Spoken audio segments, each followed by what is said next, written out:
Shubor nakaslem jong unongsan Hima.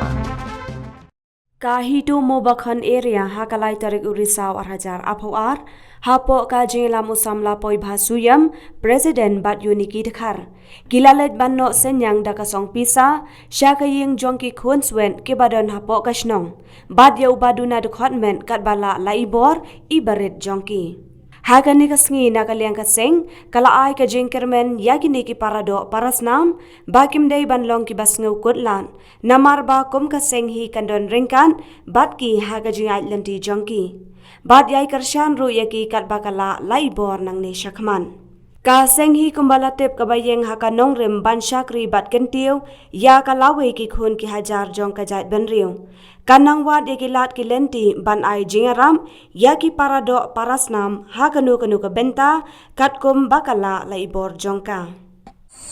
uji mi gini ki benta ko Jingïarap gini ko Duna Dkhot met kan bi khon yang ka Shnong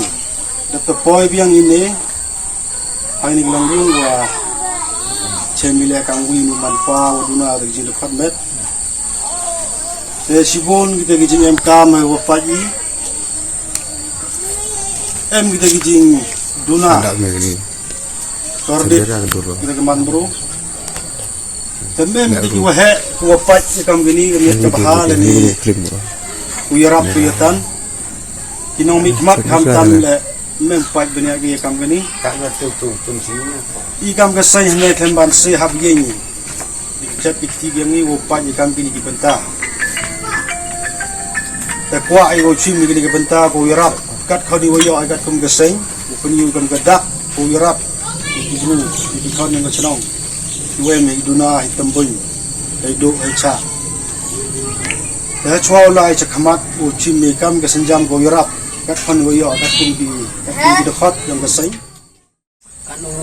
pau bijing chamjing bat ki man bai ki man pa ki khon ki yang o bung be yang pato yo nei ti liang nei ti daw ikam gaseng da takhat ai da tho ikilan kat wa yi wala e wan ra e yak Jingïarap yulu man pa yung ni kayong sen ene de yang ako president pawa ali por yo chim kia i sarkar u e Jingïarap ya kam gini ki bro ki Duna Dkhot man. Since 2014, our country has been plagued by divisive forces. TMC is in Meghalaya with the mission to empower the people, uphold the ethnic cultures and traditions, celebrate the sacred land. To oust the proxy BJP government from Meghalaya, be the change, support TMC by calling on 96877 96877.